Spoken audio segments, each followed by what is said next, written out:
how can one ask Allah Azza wa Jal for protection if he isn't obeying Allah subhanahu wa ta'ala to begin with? Yani what we learn is that obedience comes first. Obedience before you ask. And there is a hadith of Rasulullah sallallahu alaihi wasallam that clearly explains this matter. Nabi sallallahu alayhi wasallam describes a person that has come with all the conditions of dua, right? With all the conditions of dua. Ash'atha aghbar, right? Yani his hair is disheveled and he's all dusty. Ash'atha aghbar yamuddu yadahu ila as-sama'. He's got his hand raised to the sky. Yani he looks like he's in a perfect position to make dua.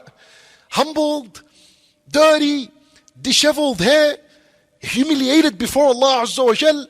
His hands are up. Nothing is required to just make your dua now.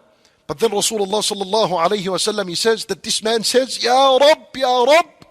Look at how he begins his dua by asking through Allah's name.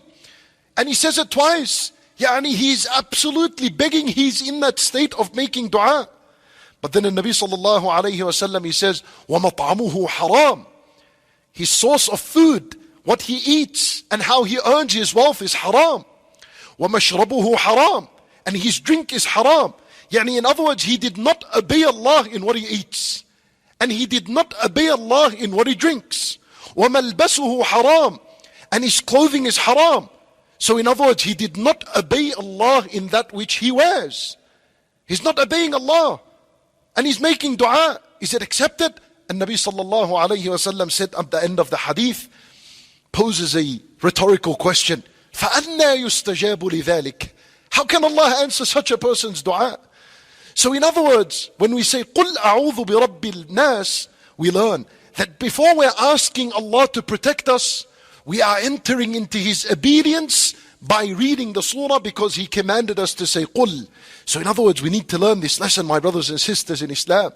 You need to learn this lesson, that obedience first, then you're in a position to ask Allah Azza wa Jal. Ask for whatever you want. Allah Azza wa Jal would answer after this.